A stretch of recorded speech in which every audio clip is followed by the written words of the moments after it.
चलिए, आज जो हम टॉपिक आपके साथ डिस्कस कर रहे हैं वो प्रोडक्शन एंड कॉस्ट के एमसीक्यू हैं। तो सब लोग बड़े ध्यान से सुनना। 100 एमसीक्यूज हम डिस्कस करेंगे, बुक वाले ही है जो बुक में आपकी स्टडी मटेरियल में दिए हुए हैं। अब एक चीज थोड़ी सी ध्यान से, जो जो डाउट्स आते जाएंगे, जो जो कंसेप्ट्स हैं जो परसों हमने रिवाइज किया था सारा के सारा प्रोडक्शन कॉस्ट, अब साथ साथ पूछते भी जाना। जो भी डाउट होंगे या कुछ भी होगा, कुछ नया किस तरह से क्वेश्चन आ सकते हैं पेपर में, वो हम आपके साथ डिस्कस करते हैं। अब देखिए, सबसे पहले फर्स्ट नंबर। हाँ जी,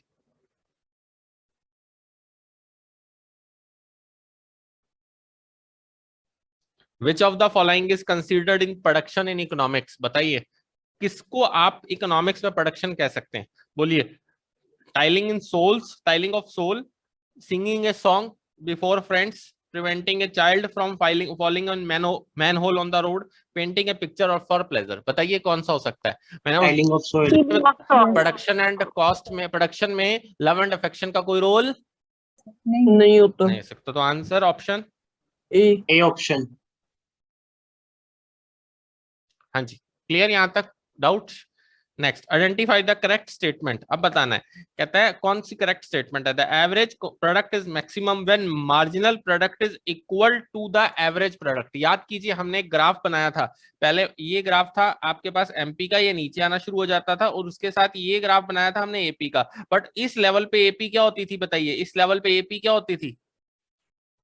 बताइए, मैक्सिमम होती थी। तो ऑप्शन क्या होना चाहिए मेरे हिसाब से? तो ए एक ऑप्शन। करेक्ट है। और दूसरा देख लो एक बार, दूसरा देखिए, law of increasing returns to a scale effect of changes in the factors portion. नहीं, पॉसिबल नहीं है। Economies of scale indivisibilities of factors portion नहीं हो सकता। Internal economies of scale arise occur only to the exporting sector, ऐसा भी कुछ नहीं है। तो इसलिए option is A. Which of the following is not characteristic of land? बताइए क्या क्या होता था? It is the produced by supply our of land forefather. Limited है, ऑब्वियस है। इट इज इमोबाइल है, यूजफुल ऑफ ह्यूमन एफर्ट है।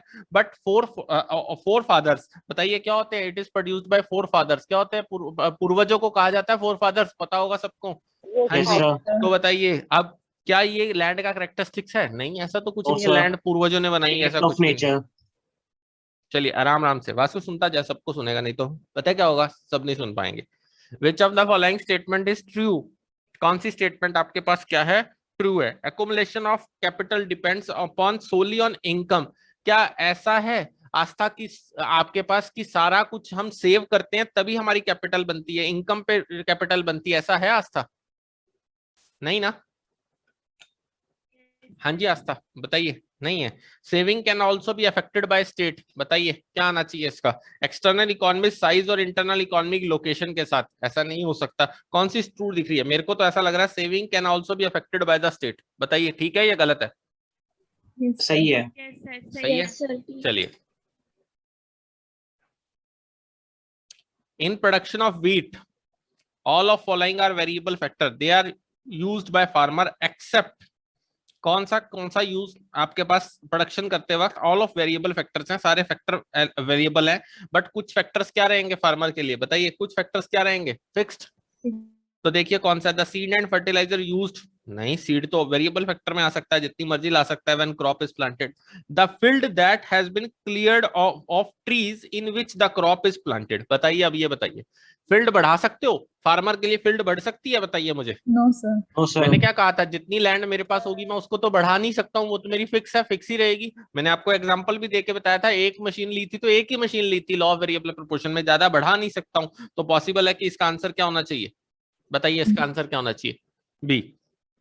अब देखिए, the marginal product of variable input is best described as. कैसे डिस्क्राइब कर सकते हो? पहले तो ये बताओ, एमपी होता क्या था? वन एडिशनल यूनिट प्रोड्यूस्ड हो रही है, वन एडिशनल लेबर लगाने पर जितनी एडिशनल यूनिट प्रोड्यूस्ड हो रही है उसी को हम क्या कहते थे? बताइए क्या कहते थे? बोलिए। एमपी कहते थे। तो मेरे लिए ऑप्शन ठीक लग रहा है, the additional output resulting from one unit increase in the variable output. जितना वेरिएबल आउटपुट में इंक्रीज कर रहा हूं उससे जो ऑप्शन बढ़ के आ रहा है, तो वही क्या कहलाएगी आपके पास? बताइए क्या कहलाता था वही? एमपी। बताइए यहां तक कोई डाउट? डिमिनिशिंग रिटर्न, बताइए डिमिनिशिंग रिटर्न क्या होती है? सब लोग बताइए, डिमिनिशिंग रिटर्न्स क्या होती थी? एक होती थी इंक्रीजिंग मयंक, एक होती थी इंक्रीजिंग, एक होती थी कांस्टेंट, सॉरी एक होती थी डिक्रीजिंग, और एक होती थी मयंक नेगेटिव। याद आया मयंक? हाँ जी, याद आया। तो याद होगा, ये भी याद होगा कि फर्स्ट जब इंक्रीजिंग रिटर्न हो रही होती थी, प्रोडक्शन जब बढ़ रहा होता था तो कॉस्ट गिर रही होती थी, याद है? तभी जे शेप्ड कर्व होता था मार्जिनल कॉस्ट का, याद आया सभी को? Yes sir.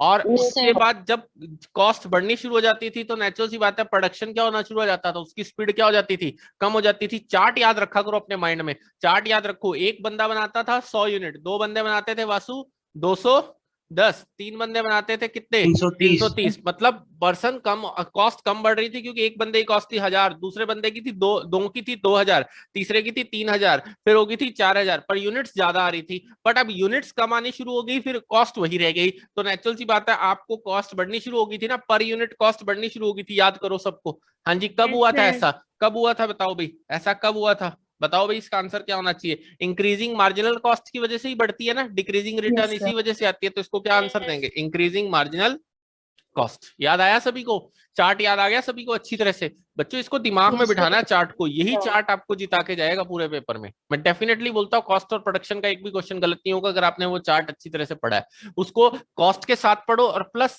मयंक बंसल उसको किसके साथ पढ़ो, चेतन उसको किसके साथ पढ़ो, कॉस्ट और प्रोडक्शन को दोनों के साथ पढ़ो, जो मैंने बनवाया था उस दिन। याद आया चेतन? हाँ जी, यस चलिए आ जाइए।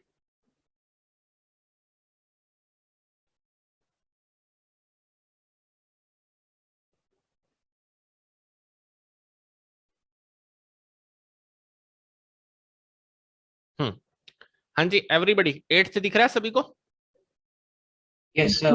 The short run, short run क्या होता था खुशी, शॉर्ट रन क्या होता था बताइए? लॉ ऑफ वेरिएबल प्रोपोर्शन, एक फैक्टर फिक्स्ड होता है और बाकी वेरिएबल, कम से कम एक फैक्टर फिक्स्ड होता है, वैसे तो 3 फैक्टर फिक्स्ड भी हो सकते हैं, कोई दिक्कत नहीं है। तो आंसर इसका आना चाहिए Vasu? A option. A option, at least one factor is fixed. Marginal average revenue, marginal average or total product curves are encountered by the firm in producing in the short run exhibits of all of the relationship except बताइए कौन से relationship में नहीं आएगा, बताइए पढ़ के फटाफट जल्दी। Except in short run total product is rising, average and marginal product भी either rising और falling होता है। marginal product is negative, total product or average product falling, average product is maximum, marginal products are equal to the average product होता है। when marginal product is maximum, average product is equal, पढ़ा था कभी? नहीं पढ़ा था ना, पहले मैक्सिमम हो जाता था ना मार्जिनल प्रोडक्ट, उसके बाद एवरेज मैक्सिमम होता था। याद आया सभी को? याद होगा, ये ग्राफ दोबारा बना देता हूँ यहाँ, ये देखो एमपी होता था और एपी यहां से आके बराबर होता था, दिख रहा है सभी को? यहां मैक्सिमम होता था एपी,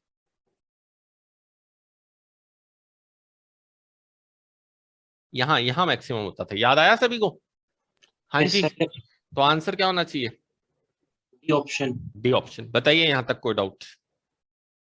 सभी लोग बताइए यहां तक कोई डाउट? No sir. 10th पढ़िए स्नेहा, 10th पढ़ के बताओ।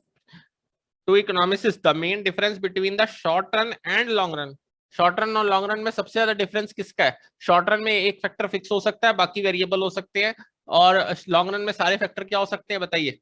वेरिएबल। वेरिएबल। तो मुझे कौन सा लेक्चर दिख रहा है? मुझे आंसर तो सी दिख रहा है मुझे। यस। हाँ जी बताइए वासु, कौन सा दिखेगा? C in short run at least one तो हो Yes, सकता है, sir. कम से कम एक तो रखना ही पड़ेगा फिक्स्ड। बताइए यहां तक कोई डाउट? अब 11th पढ़िए। No sir. Best function of, best definition of production function. हाँ जी अंकित, बेस्ट डेफिनेशन कौन सी है प्रोडक्शन की? किसको बताता है प्रोडक्शन? क्वांटिटी को या प्राइजेस को? बताइए, मैंने बताया था प्रोडक्शन चेतन किसको बताता था? क्वांटिटीज को। क्वांटिटी। तो क्या आना चाहिए? क्या आना चाहिए बताइए? The relationship between the quantity of input to produce a given level of C option. Output, क्योंकि ऑब्वियस है इनपुट से आउटपुट बनाना ही आस्था क्या है आपके पास? बेस्ट डेफिनेशन है किसकी? प्रोडक्शन फंक्शन की। प्रोडक्शन की। Very good. The law of diminishing returns, diminishing याद कीजिए मयंक, डिमिनिशिंग, डिमिनिशिंग की बात हो रही है। लॉ ऑफ वेरिएबल प्रोपोर्शन बोलते हैं इसको, दूसरा नाम क्या है? Law of variable proportion. बताइए कब होता है ये? शॉर्ट रन, लॉन्ग रन, किस में होता है? जल्दी बताइए। लॉन्ग रन में तो नहीं होता, मैंने तो नहीं देखा, आपने देखा हो तो प्लीज बता दो। उसके बाद 13th डिमिनिशिंग रिटर्न अकर। बताइए डिमिनिशिंग रिटर्न कब अकर होती है? बताइए, एक फिक्स फैक्टर होता है, दूसरे क्या होते हैं आपके पास? वेरिएबल। तो क्या होता है? Variable when variable input are added to the fixed input and total product fall, या when units of variable input are added to the fixed input and marginal product will fall. बताइए अब कौन सा होना चाहिए, मार्जिनल प्रोडक्ट फॉल करता है या टीपी फॉल मार्जिनल करता है? प्रोडक्ट। क्या फॉल सर करता है? Marginal product. Marginal product. Marginal product. चलिए नेक्स्ट, अब ये देखिए आपके सामने, ये आपके सामने, मैं इसको छोटा करता हूं थोड़ा सा।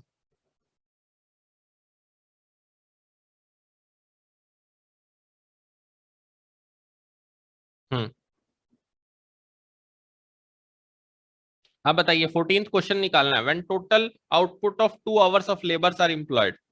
देखिए 0 पे आउटपुट 0 थी, एमपी 0, 1 पे 100 हो गया। अब एमपी आपके पास कितना आ रहा है, बताइए कितना आ रहा है? एनपी 80 आ रहा है, तो यहाँ पर कितना हो गया होगा? 180. हाँ जी, कितना हो गया होगा? 180। तो आंसर क्या होगा 14th का, जल्दी बताइए आंसर कितना होगा 14th का? वेरी गुड, आ गया समझ तुम्हें। वो सेकंड वाले का 60 सर। एक सेकंड टिक कर दूं। हाँ जी, सेकंड पढ़िए आपके पास। अब इन 180 और 240 में डिफरेंस कितना है? मार्जिनल प्रोडक्ट 60 कितना का। होगा? 60 का। वेरी गुड, सॉरी सॉरी बच्चों, ये गलत टिक लग गया।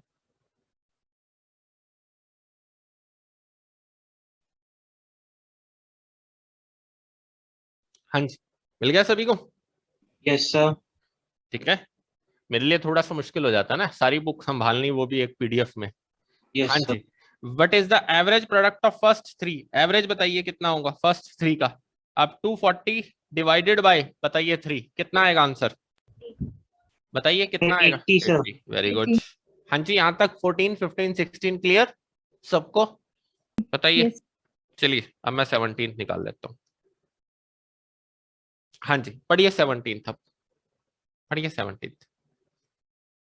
Which cost increases continuously with an increase in the production? कौन सी कॉस्ट बढ़ती Variable रहती है? cost. Variable cost. Very good, fix cost मत बोल देना, फिक्स कॉस्ट आउटपुट के साथ क्या होती जाती है? एवरेज फिक्स कॉस्ट तो घटती चली जाती है, पर फिक्स कॉस्ट फिक्स रहती है। हाँ जी, कौन सा कर्व यू शेप्ड नहीं होता? पहले बताया था, स्नेहा बताया था ना, कौन सा कर्व यू शेप्ड नहीं होता?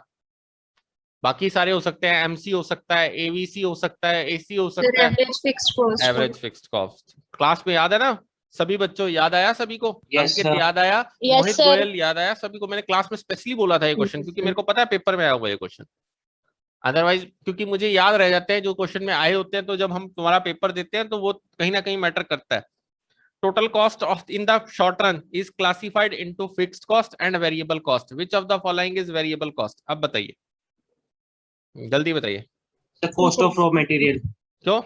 इक्विपमेंट क्या होते हैं? बताइए इक्विपमेंट क्योंकि ये क्या तो होता है? लैंड में आ गए ना सर सारे। हाँ, नहीं वैसे भी इक्विपमेंट, बिल्डिंग बनाना, ये सब Yes, sir. कैपिटल खर्चे हैं, बट वेरिएबल कॉस्ट कौन सी होती है? ये तो फिक्स में आएंगे। और ये वेरिएबल कॉस्ट कौन सी होती है? जैसे जैसे प्रोडक्शन बढ़ता है रॉ मटेरियल तो ज्यादा ही देना पड़ेगा। यस तो sir. Answer A. Clear A सबको? option. हाँ जी, 20th। In short run, when the total of output of a firm increases, average fixed cost। बताइए average fixed cost कैसी जाती है इन शॉर्ट रन? शॉर्ट रन में बताना खुशी कैसे Decreases. जाएगी? बढ़ेगी घटेगी? घटेगी। घटेगी। Which of the following is also known as planning curve? याद करो, long run average cost. Cost. Option देखे भी ना बोलना है, कुछ चीजें तो याद रहनी चाहिए आपको। सर आपने बताया था हमें। Cost of one thing in terms of alternative given up is known as. बताइए क्या कहते हैं आप? Opportunity cost. कैसे? क्योंकि ऑब्वियस है, एक की जगह दूसरे की जो हमें कॉस्ट बियर करनी पड़ती है, एक प्रोजेक्ट को छोड़ के दूसरा प्रोजेक्ट लेना पड़ जाता है, वो क्या होती है? Opportunity cost. वेरी गुड, याद आ गया तुम्हें। 23 बताइए। With which of the following is concept of marginal cost closely related? बताइए अब। Variable. तो मार्जिनल कॉस्ट से ज्यादा रिलेटेड होता है। मार्जिनल कॉस्ट किसके ऊपर घूमती है? याद होगा मुस्कान बंसल, हमने मार्जिनल कॉस्ट निकाली थी 1000, 2000, 3000, 4000, 5000 का माइनस करके 1000 निकली थी सारों की। याद आया? Yes, फिर sir. उसको एमपी से डिवाइड किया था। तो किसके ऊपर चेतन घूमी थी सारी की सारी? Variable cost. वेरिएबल कॉस्ट के ऊपर। नेक्स्ट 24th पढ़ो। विच of the following statement is correct? बताओ कौन सी स्टेटमेंट करेक्ट है? एवरेज कॉस्ट जब बढ़ती है मार्जिनल कॉस्ट ऑल्सो बढ़ती है। आपके पास ऐसा होता है, एवरेज कॉस्ट जब बढ़ती है मार्जिनल कॉस्ट बढ़ती है, ऐसा होता है? एवरेज कॉस्ट बढ़ती है मार्जिनल कॉस्ट गिरती है, एवरेज कॉस्ट राइजिंग होती है, marginal cost is above the average cost. कौन सी स्टेटमेंट ट्रू होनी चाहिए? Cost. कौन सी Sakshi? C option. Very good. 25th पढ़िए। पढ़िए 25th। एक्सप्लिसिट कॉस्ट किसे कहा जाता है? याद हो, अकाउंटिंग कॉस्ट को कहते थे, जो हम किसी को पेमेंट करते थे। बताइए कौन सी है पेमेंट? किसी को पेमेंट कौन सा दिख सी रहा है? ऑप्शन। सर सी। उसके बाद पढ़िए 26th पढ़िए, इम्प्लिसिट कॉस्ट किसको कहा जाता था? जो हमारी खुद की कॉस्ट होती थी, हम अपने कॉस्ट को बियर कर रहे हैं। इकोनॉमिक कॉस्ट को सर। हाँ बताइए कौन सी है? सर ये ऑप्शन। रिटेन्ड अर्निंग का मतलब क्या होता है? जो हमारा खुद का पैसा होता है उसको क्या बोलते हैं? Retained earning. तो उसका इंटरेस्ट जो स्नेहा बनेगा वो क्या होगा? इम्प्लिसिट कॉस्ट का एग्जांपल होगा। याद आ गया? सर हाँ जी। 25th में ये भी तो हो सकता है सर। एक कैसे हो सकता है? The wages of A proprietor. Proprietor तो बच्चे फिर इम्प्लिसिट कॉस्ट का एग्जांपल हो गया ना। ओके। हाँ ध्यान से पढ़ा करो। प्रोपराइटर लिखा है, मतलब प्रोपराइटर का मतलब जो बिजनेस चलाने वाला। यही गलती करता है बच्चा, बस छोटी सी। हाँ जी बाकी बताओ। अच्छी बात है, पूछो इस तरह से। बाकी बताओ, चलें 26 तक? एवरीबॉडी चले? Yes sir. चलिए।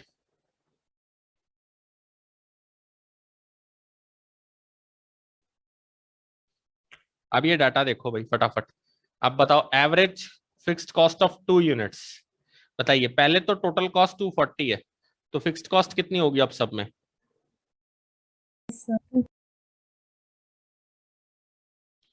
720 आ गया।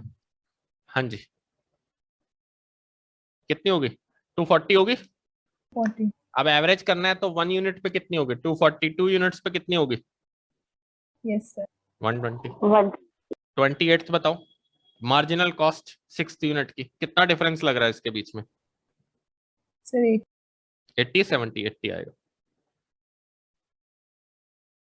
हाँ जी बताइए। सर वापिस बताना सर, कैसे करें? फिक्स्ड कॉस्ट कितनी आई? 240। कैसे पता लगा जब 0 यूनिट पे टोटल कॉस्ट कितनी है? 240। हाँ जी चेतन, आंसर दो चेतन। Yes sir. अब एक बात बताइए, फिक्स्ड कॉस्ट तो फिक्स ही रहेगी।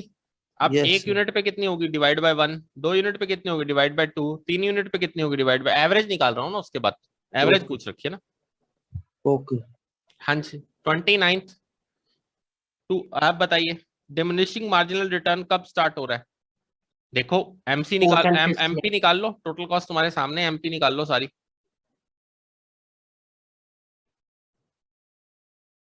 निकाल लो एमपी।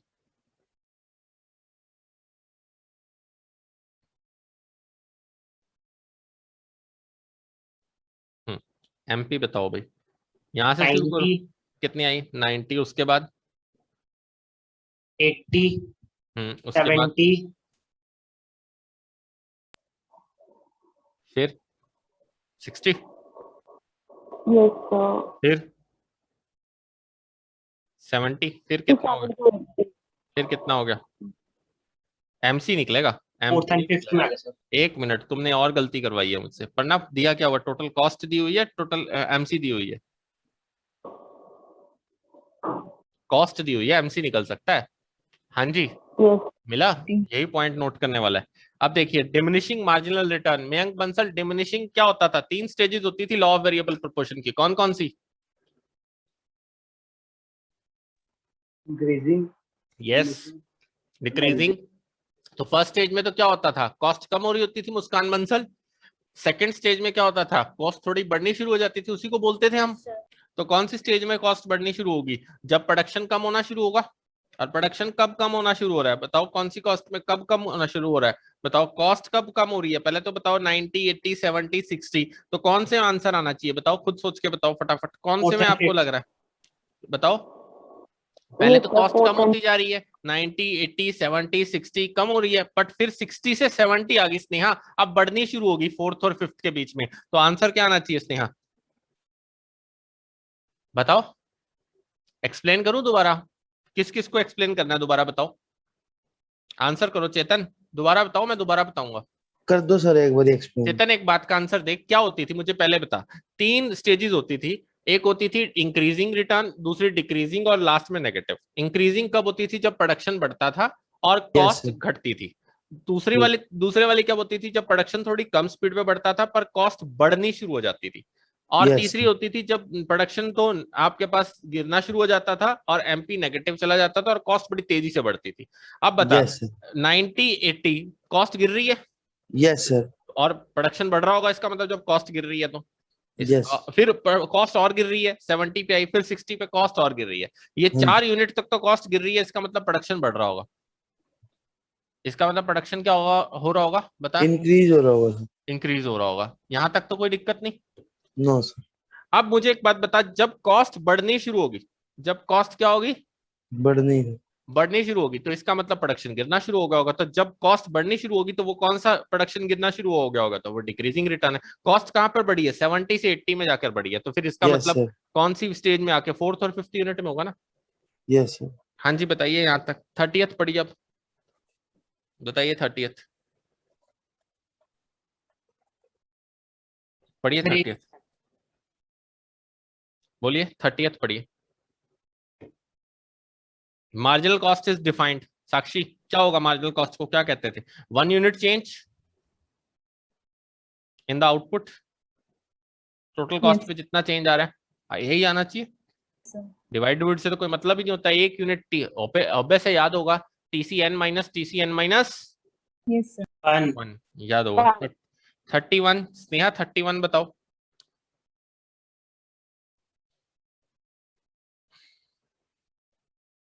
कौन सा सही है 31 में, MC is greater than average total cost, reply करो स्नेहा। नहीं सर।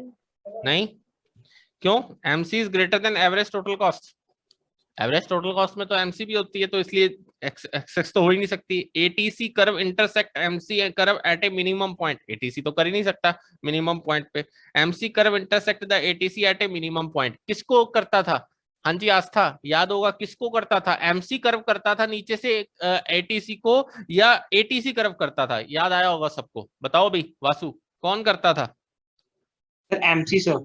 MC करता था, तो आंसर क्या होना चाहिए वासु, ऑप्शन सर। सी। हाँ जी याद आ रहा है बच्चों सब लोगों को, देखो थोड़ा Yes, थोड़ा रिवाइज करा करो साथ साथ, तभी काम चलता है। अब बताना, हाँ भाई स्नेहा अब बता, 32 में कौन सा ऑप्शन ठीक होना चाहिए, एवरेज फिक्स्ड कॉस्ट क्या होती है, एवरेज फिक्स्ड कॉस्ट क्या होती है, ATC माइनस AVC होती है, average fixed cost by fixed cost plus क्या होती है, वेरिएबल कॉस्ट, यही होती है, एवरेज फिक्स्ड कॉस्ट क्या होगी, सोच, average fixed cost plus average variable, यही होगी, और एवरेज टोटल कॉस्ट। अब इसको देख, FC इधर रख ले और ATC माइनस AVC कर दे, ठीक आएगा। हाँ जी सर। हाँ जी बाकी बच्चों ऐसे सॉल्व कर लिया करो, घबराया मत करो, क्वेश्चन को सॉल्व करने की कोशिश किया करो।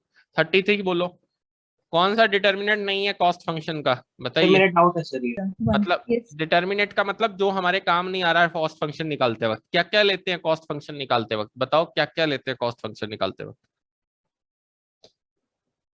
बताओ सब लोग अपने आप बताओ। प्रोडक्शन फंक्शन तो होता है, हाँ। लेबर का प्राइस भी मान ले सर, ये प्राइस ऑफ फर्म्स आउटपुट भी होना चाहिए कि फर्म्स के आउटपुट का तो इम्पैक्ट फर्म्स पड़ता के है प्राइस के आउटपुट का मैटर नहीं करता ना, कभी भी हमने कॉस्ट या प्रोडक्शन निकालते हैं, मार्केट में कितने का बिकेगा ये डिस्कस किया मैंने आपके साथ, टैक्स तो कॉस्ट का पार्ट है ना, इसलिए टैक्स तो आएगा, बट प्राइस तो नहीं डिस्कस किया ना मार्केट में कितने का बिकेगा। एक चीज मैं डिस्कस कर रहा हूँ, प्रोडक्शन फंक्शन, क्या डिस्कस किया था मुस्कान मैंने प्रोडक्शन फंक्शन में, ऑब्वियस है production function of quantity of output is equal to quantity of input, यही था, जितनी इनपुट का खर्चा आ रहा है उसी से मेरा आउटपुट बनेगा आपके पास, और जो ऑब्वियस है कॉस्ट ऑफ इनपुट ही मेरी क्या बनती थी, कॉस्ट ऑफ आउटपुट, साक्षी यही होता था। तो कॉस्ट में टैक्सेस भी आएंगे और भी सब चीजें जो पे कर रहा हूँ आएंगे, बट कितने का बिकेगा ये तो मैंने आपसे डिस्कस ही नहीं किया, इसके लिए तो मैं नेक्स्ट चैप्टर पढ़ूंगा मार्केट। हाँ जी बताओ, बताइए, क्लियर वासु, क्लियर है। Yes sir. 34th बताइए अब, 34th TFC किसके इक्वल होना चाहिए, total cost minus TVC, Yes. Anybody यहां तक डाउट, सी ऑप्शन है सर। सी। 35th बताइए, suppose output increase in the short run, total cost, अब आउटपुट बढ़ रही है शॉर्ट रन में, तो टोटल कॉस्ट क्या होगी बताइए शॉर्ट रन में, इंक्रीज होगी सर वेरिएबल कॉस्ट को बढ़ाने से, किसको बढ़ाने से, वेरिएबल कॉस्ट को, हाँ जी वेरिएबल फैक्टर को। फिक्स्ड कॉस्ट तो नहीं बढ़ेगी, फिक्स्ड कॉस्ट तो क्या एक रहती बार है, बताना। हाँ बता बच्चा, अब बता, suppose output increase in short run, output का मतलब क्या हुआ, प्रोडक्शन बढ़ रहा है, हाँ जी सर। प्रोडक्शन बढ़ रहा है तो नेचुरल सी बात है हम क्या कर रहे होंगे, और वेरिएबल इनपुट लगा रहे होंगे, Yes, sir. और जब और वेरिएबल इनपुट लगा रहे होंगे तो चार्ट को माइंड में रख, जब जीरो होती थी कॉस्ट, जब जीरो आपके पास एक लेबर लगती थी, फिर 2, फिर 3, फिर 4, फिर 5, तो पहले की कॉस्ट 1000 लेते थे हम, फिर दूसरे की 2000, फिर ऑब्वियस है 3 हो जाते थे तो 3000, और फिर 4000। जब इसमें फिक्स्ड कॉस्ट जोड़ते जाते थे तो ये आपके पास टोटल कॉस्ट बढ़ रही होती थी ना, याद आया आप सबको? Yes, sir. तो कब होता था? जब आउटपुट इंक्रीज हो रही होती थी तो नेचुरल सी बात है फिक्स्ड कॉस्ट टोटल बढ़ता चला जाता है। मैं एवरेज की बात नहीं कर रहा हूँ, किसकी बात कर रहा हूँ? सिर्फ टोटल कॉस्ट की बात कर रहा हूँ। तो टोटल कॉस्ट तो बढ़ेगी ना जब आउटपुट इंक्रीज होगी। ठीक है, अब क्लियर? बच्चा हाँ जी। गलती कर जाता है, इसको सोचता है एवरेज की बात कर रहे हैं, एवरेज तो घटेगी। मैंने तो कहा एवरेज, क्योंकि प्रोडक्शन आएगा तो एवरेज घटेगी। हाँ जी, क्लियर सबको? याद रहेगा सभी को 35th? बताइए 35th तक कोई डाउट? 36 पढ़िए, पढ़िए 36। तो मेरा डाउट है 36 पढ़ो, कोई बात नहीं, मैं पढ़ा देता हूँ, मैं भी देखता हूँ क्या है। Which of the following statement concerning the long run average cost is false? It represents the least cost of combination of each level of output. नहीं, ये तो ठीक है, यही होता है। It derived from a series of short run से derived होता है long run average cost का। Short run cost at a minimum point of the long run average cost represent at the least cost plant size for the all the levels of output। बताओ। हाँ भाई, ये गलत नहीं है?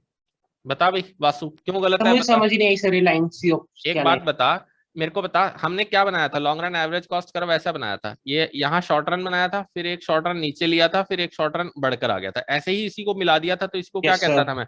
Long run average cost curve कहता था। सबको याद आया? Yes sir. हाँ जी, सबको। अब मेरे को एक बात का आंसर देना, ये कह रहा है the short run cost curve at the minimum point, short run average cost curve, short run cost curve minimum point पे हो of the long run average cost curve represent the least cost size plants of all the levels। all the levels हो सकता है। हम तो long run किससे बना रहे हैं? सारे शॉर्ट रन बना देंगे, उसको जब जोड़ देंगे तो लॉन्ग रन बनेगा। शॉर्ट रन का लॉन्ग मिनिमम पॉइंट तो नहीं है। अब यहां से तो शॉर्ट रन का मिनिमम पॉइंट कहाँ हुआ? यहाँ तो शॉर्ट रन मैं ऊपर से चल रहा हूँ। अब बता वासु, अब Yes, sir. समझ में आया? अब Clear है, क्लियर हुआ सबको? तो ऑप्शन इज सी, क्योंकि शॉर्ट रन का मिनिमम नहीं हो सकता वो, तो सारे शॉर्ट रन को जब मिलाकर एक कर्व बनाओगे तो वो long run average cost curve होगा। बताइए यहां तक कोई डाउट? 37th पढ़िए, 37th। Negatively sloped part of long run average cost curve is due to which of the following? Long run में किसकी वजह से आता था? मयंक बंसल याद कर, लॉन्ग रन की 3 स्टेजेस होती थी, कौन सी? एक थी इंक्रीजिंग, एक था कांस्टेंट, एक था, बताइए, डिक्रीजिंग। यहाँ क्या होती थी मयंक? इकोनॉमीज। यहाँ क्या होती थी? इकोनॉमीज घट रही होती थी, डिस इकोनॉमी बढ़ रही होती थी, और यहाँ क्या होता था? सिर्फ डिस इकोनॉमी। अब बताओ आंसर क्या होना चाहिए? अब खुद बताइए इसका ए आंसर, ऑप्शन। ए या कुछ और? दोबारा पढ़ लो। Sir average option cost curve की बात कर रहा है वो, long run average cost curve की बात कर रहा है। डी। कौन सा सर होना चाहिए? D option. डी। कैसे डी होगा साक्षी, बताओ।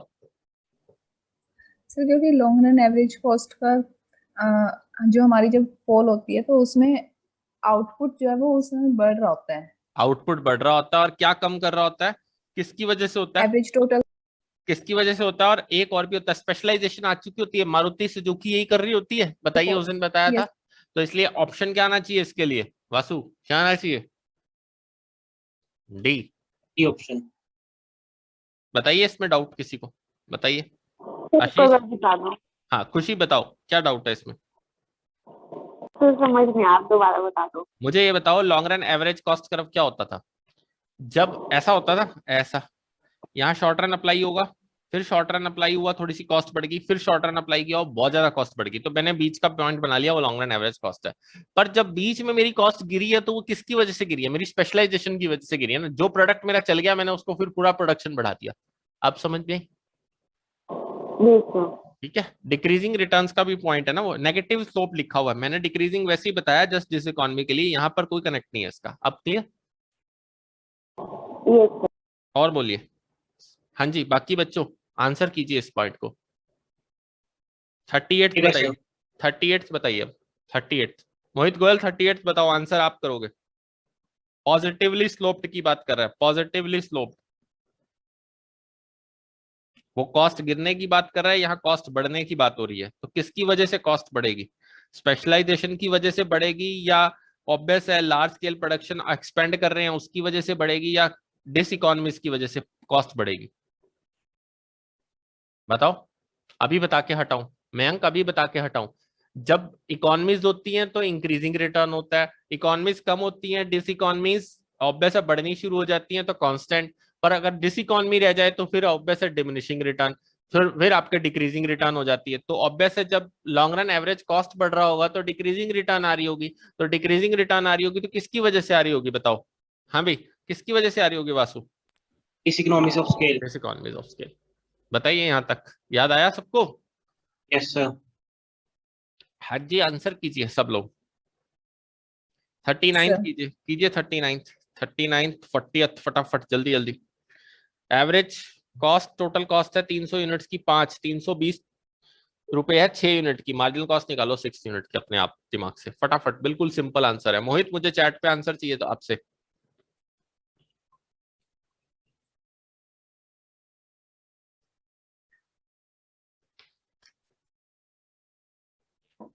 मयंक चिंतन आपसे भी चाहिए।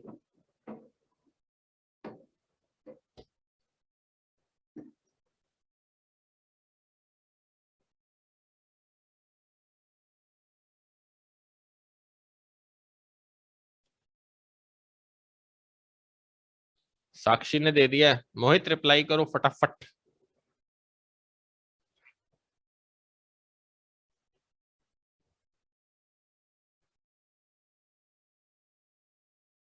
मुस्कान का भी ठीक है, देखो कैसे निकलेगी।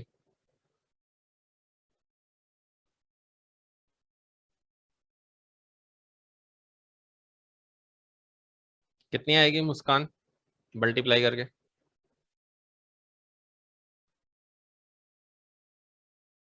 उनका डिफरेंस कितना होगा? खुशी का भी ठीक है, बताओ निकला कि नहीं निकला? स्नेहा नहीं निकला? आ गया सर 420। हाँ जी। अंकित निकल गया?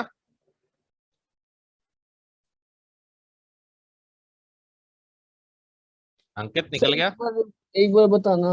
यार एक बात बता, एवरेज टोटल कॉस्ट है 300, 5 यूनिट की है, तो टोटल कॉस्ट कितनी होगी? 1500, और यस 6 सर। यूनिट की है ऑब्वियस है 320, तो मल्टीप्लाई कर कितनी होगी? 1920। तो मार्जिनल कॉस्ट क्या होती है? TCN माइनस TCN माइनस 1, तो कितना आएगा? 420। बता। 40th देखिए, जिसका ये हो गया 40th करो। एक फर्म है 7 unit of output has a average total cost है 150 एंड हैज टू पे 350 टू द फिक्स फैक्टर्स। तो अब बताइए, how much the average total cost is made up by the variable cost? बिल्कुल आसान है, फिक्स्ड कॉस्ट बता रखी है, वेरिएबल कॉस्ट की आपको एवरेज बतानी है। पहले तो वेरिएबल कॉस्ट निकाल लो। साक्षी ठीक है, रिप्लाई दो भाई जल्दी जल्दी सब लोग।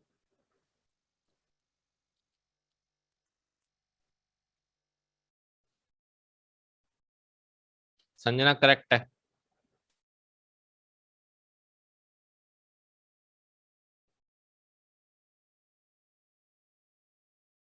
आस्था करेक्ट, मोहित गोयल ठीक है, इसका आंसर आपका।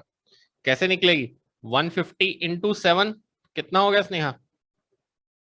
1050। इसमें से 350 लेस कर दूंगा तो वेरिएबल कॉस्ट कितनी होगी? 700, और 7 यूनिट्स की है तो एवरेज कितना होगा? 100। 100। Very good. नेक्स्ट 41 करो फटाफट जल्दी, अपने आप बताओगे इसका आंसर। आप देख रहे हो उस दिन जो मैंने न्यूमेरिकल्स कराए थे काम आ रहे हैं ना, आते हैं ना पेपर में, सारा कुछ आएगा पेपर में।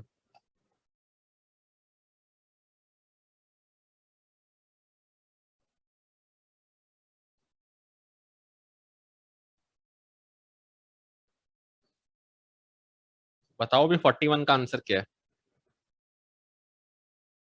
निकाल के देखो। 1000 वेरिएबल कॉस्ट है 5 यूनिट्स पे, फिक्स्ड कॉस्ट 400 है। अब 5 यूनिट की आपको वो बतानी है। यस साक्षी करेक्ट है, वेरिएबल कॉस्ट दे रखी है, फिक्स्ड कॉस्ट दे रखी है, दोनों को जोड़ के टोटल कॉस्ट निकाल लो और 5 यूनिट से डिवाइड कर दो। ठीक है संजना, वासु ठीक है, मोहित बता जल्दी जल्दी कितनी आएगी। अंकित बता कितनी आएगी। जब पता है अब बच्चा आपके पास 1000 है 5 यूनिट्स की variable cost, 400 variable fixed cost है, तो 1400 होगी टोटल कॉस्ट। 5 यूनिट से डिवाइड कर ले, कितना आएगा आंसर। चलिए 42 निकालिए। निकालो निकालो 42, फटाफट निकालते हैं।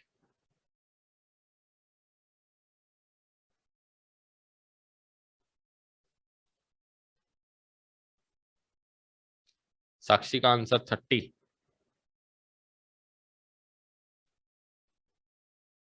120 डिवाइडेड बाय 4, ठीक है 30 ही आएगा इसका आंसर। करेक्ट है 30। वासु मुस्कान ठीक है 30।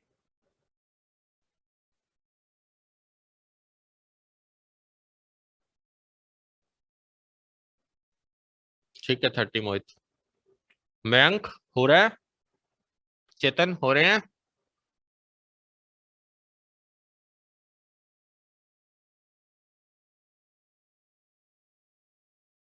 यस ठीक है बच्चों। चलिए 43 पढ़ते हैं। विच of the following statement is true. बताइए कौन सी स्टेटमेंट ट्रू है। Man can create a matter, services of doctor can create considered production, services of housewife, a man create a table, he creates a matter.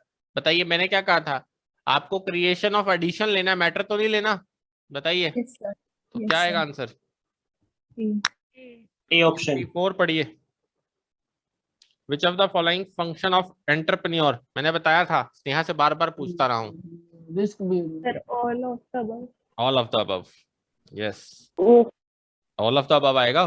Risk bearing क्यों आएगा। क्यों भाई, initiate नहीं करता बिजनेस को, वो इनोवेट नहीं करता। Yes sir. इतनी रिविजन्स में तो बता दिया मैंने ये। नहीं सर, सर जैसे मेन फंक्शन अगर पूछता तो मेन थोड़ी पूछा है, इसमें पूछा फंक्शंस। मेन है तो सर। पूछता तो इनिशिएटिंग बिजनेस। ठीक है। उसके बाद आगे आइए 45th बताइए। 45th D sir, D. D.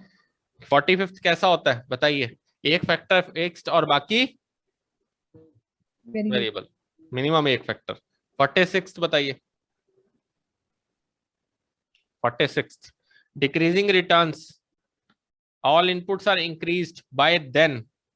2 option देख लो, अगले पेज पे दिखाता हूं, आपकी बुक में होंगे।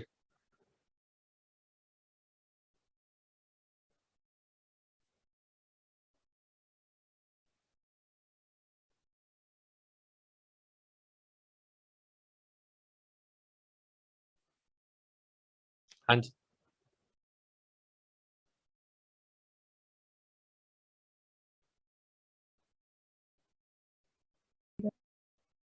Sir, option C. दिखा रहा हूँ, 1 मिनट रुक जाओ। हाँ जी बताइए कौन सा ऑप्शन आएगा इसमें। आउटपुट विल इंक्रीज, बताइए कितना से, less than 10%। C option. C option. 47th पढ़िए अब। The production function is the relationship between a given combination of input. किसके साथ मिलाते थे प्रोडक्शन फंक्शन को, बताओ भाई। Another combination of same output, या increase in generated by one increase in output, या हाईएस्ट रिजल्टिंग आउटपुट। बताइए किस लिए बनाते थे प्रोडक्शन फंक्शन। क्या होता था, इनपुट से क्या बनाते थे आस्था, आउटपुट। 48th बताइए। बताइए marginal cost of labour is below the average of labour, it must be true that. बताइए क्या होना चाहिए। बताइए अपने आप दिमाग लगाइए इसका, थोड़ा सा दिमाग लगाओ इसमें। Marginal product of labour, labour की बात हो रही है, पहले तो याद रखना is below the average product of labour. MP जो है वो ऑब्वियस है आपका बिलो है किससे, एवरेज प्रोडक्ट से। अब याद रखना है एवरेज प्रोडक्ट से।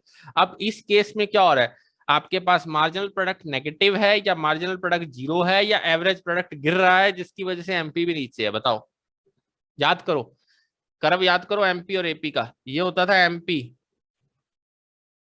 और ये होता था आपका एपी। अब बताओ यहाँ पर एमपी ऊपर होता था और नीचे एपी होता था। फिर अब एपी नीचे है और आपके पास एपी ऊपर है, एमपी नीचे है, पर एमपी गिर रहा है ना। अभी एमपी नेगेटिव गया है, ये जरूरी तो नहीं होता। हाँ जी, एपी उससे पहले ही ऊपर आ जाता है ना। याद आया होगा सबको या नहीं आया, बताइए। हाँ जी बोलिए। यस सर, क्लियर है। सी ऑप्शन हो। सी ऑप्शन होगा। तो एपी गिर रहा होगा बट तो एमपी भी गिर रहा होगा। 49th बताइए अब। Average product of labour is maximised when MP of labour, बताइए बताइए, जब एवरेज प्रोडक्ट मैक्सिमाइज्ड होता है तो एमपी और एपी बराबर होते हैं, क्या क्या होता है? इज इक्वल टू द यही एवरेज है। प्रोडक्ट होगा। इक्वल होते हैं सर। इक्वल होते हैं, वेरी गुड, आ गया, याद रहेगा अब तुम एमपीएपी से देखो कितने क्वेश्चंस हैं। 50th पढ़िए, 50th। Law of variable proportion drawn under the assumptions below except, बताइए लॉ ऑफ वेरिएबल प्रोपोर्शन में क्या मानते हैं हम? टेक्नोलॉजी को सेम मानते हैं, चेंज होती रहती है, बताइए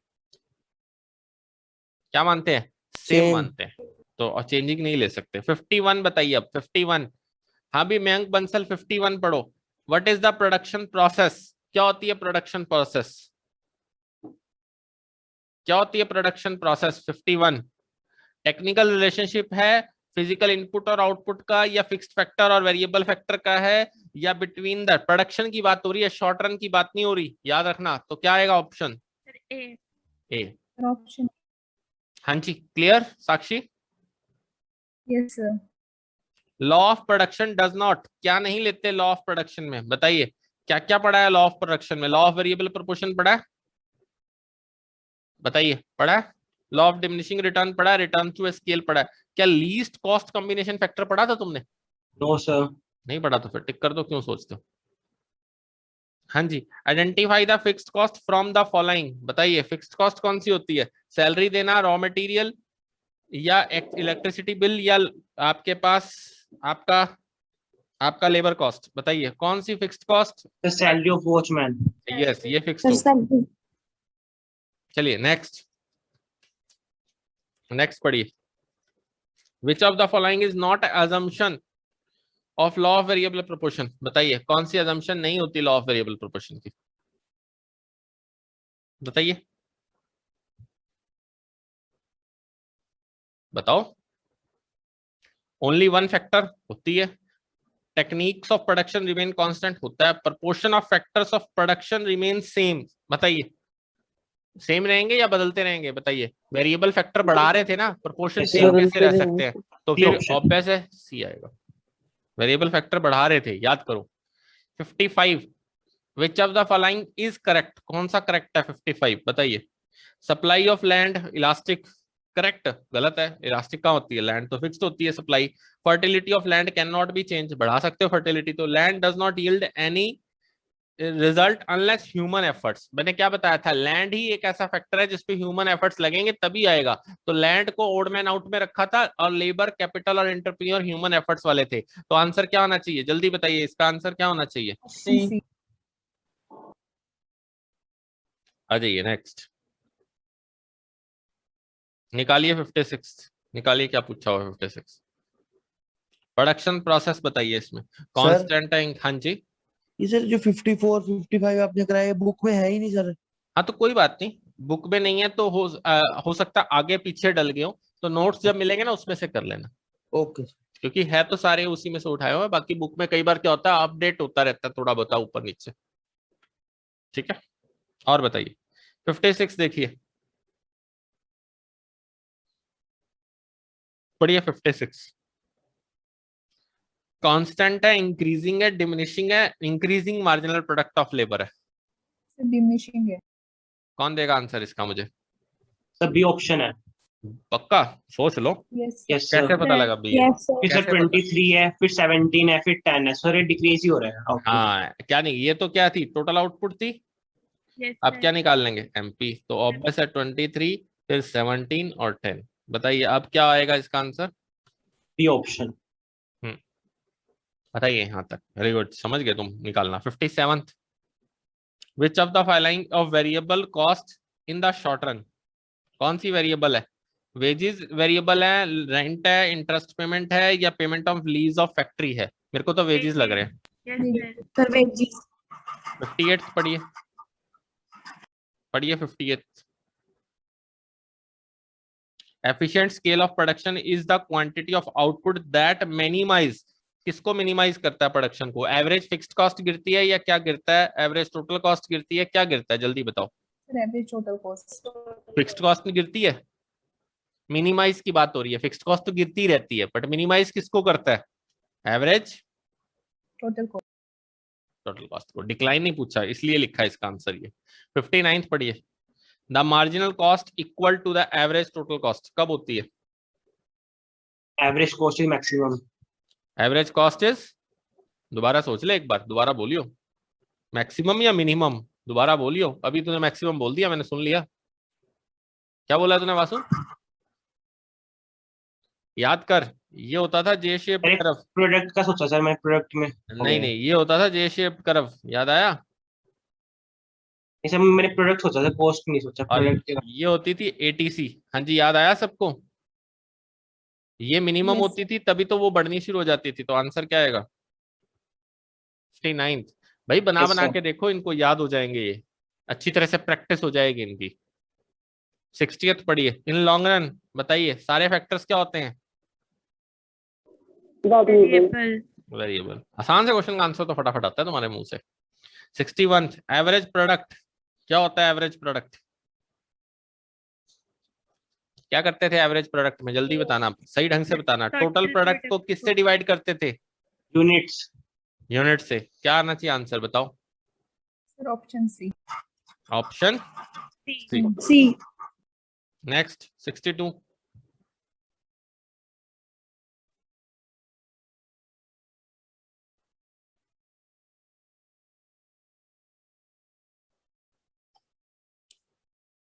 वासु ने यूनिट्स बोल दिया था, जबकि उसने लिखा क्या? एवरेज प्रोडक्ट, ना कि average cost.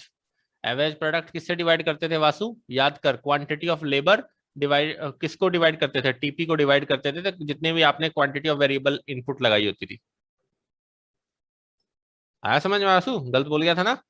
Yes sir. Cost sir, इसमें मैं बीच में कभी प्रोडक्ट की फिर कॉस्ट की घुमा फिर हाँ सारे तो फिर ऐसे ही पूछेंगे पेपर में, तो और इकट्ठे हो जाएंगे। मार्केट भी घुसा होगा, डिमांड भी घुसी होगी, सारे घुसे होंगे।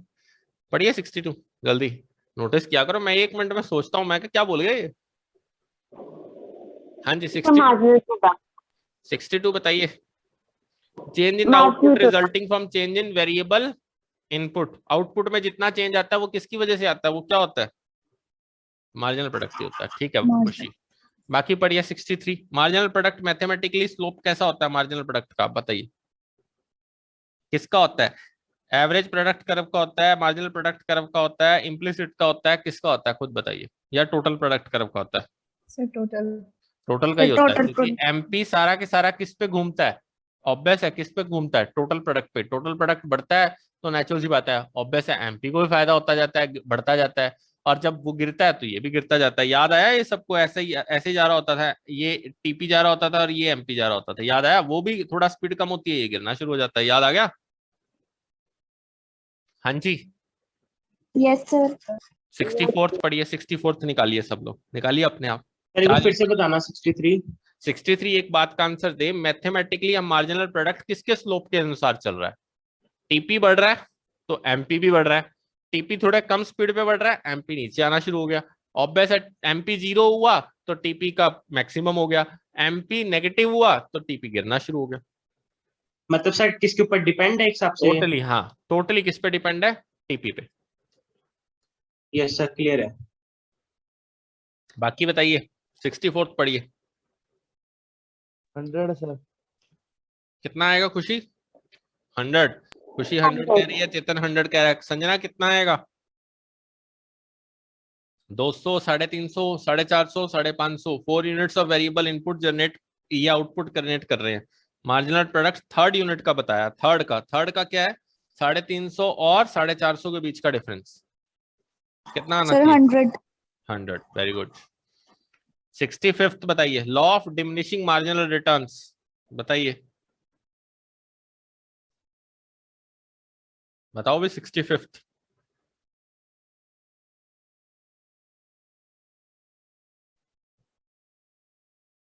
स्नेहा 65th बता। डिमिनिशिंग ऑलवेज डिमिनिश करता है, always diminish before increasing, eventually diminish या नेवर डिमिनिश बिफोर इंक्रीजिंग। बता क्या होना चाहिए? बता भी स्नेहा।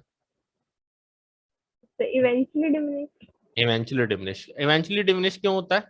बता। ऑलवेज डिमिनिश नहीं हो सकता, बिफोर इंक्रीजिंग डिमिनिश करेगा ऐसा नहीं हो सकता, बट इवेंचुअली क्या है कि जब एक बार बढ़ता है तो ऑटोमेटिकली नीचे आना शुरू हो जाता है, क्योंकि लोग उसके ऊपर प्रेशर ज्यादा डाल देते हैं, इसी वजह से वो नीचे आना शुरू हो जाता है। ठीक है, हाँ जी सर।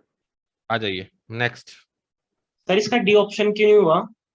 क्या लिखा है, डी पढ़ियो, नेवर डिमिनिश, ऐसा हो सकता है? नेवर डिमिनिश, नेवर का मतलब कभी नहीं भाई, बिफोर इंक्रीजिंग ये भी तो लिखा हुआ ना आगे। ऐसा भी हो सकता है बिफोर इंक्रीजिंग, कैसे हो जाएगा भाई? इंक्रीजिंग से पहले गिरेगा नहीं, ये जरूरी है? तूने इनपुट बढ़ा के देखी गिरी गई तो क्या कर लेगा तू? यस शॉर्ट रन है। Yes sir.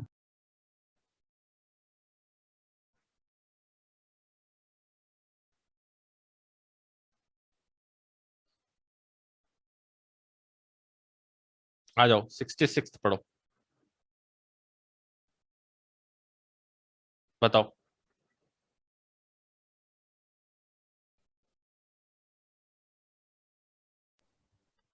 Sir D option. Sir option D. देखो निकाल के देखो, मेरे को नहीं पता, सीक्वेंस देखो फर्स्ट 4 यूनिट का। सर डी में आ रहा। डी में ही आ रहा है? Yes yes sir. सर। क्या पूछ रखा है आपसे? 30, 20। एक सेकंड बच्चों,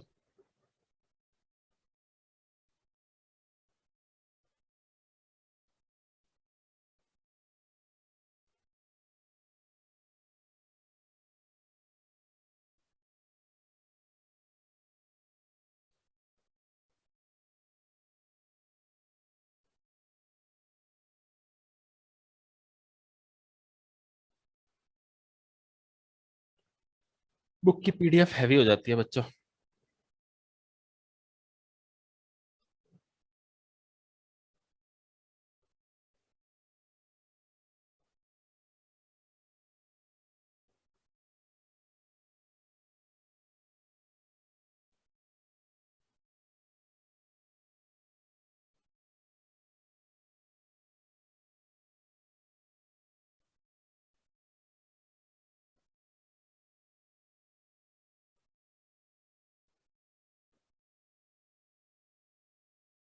चलिए अब 66 पढ़िए फटाफट, पढ़िए 66 क्या पूछ रखा है 66 में।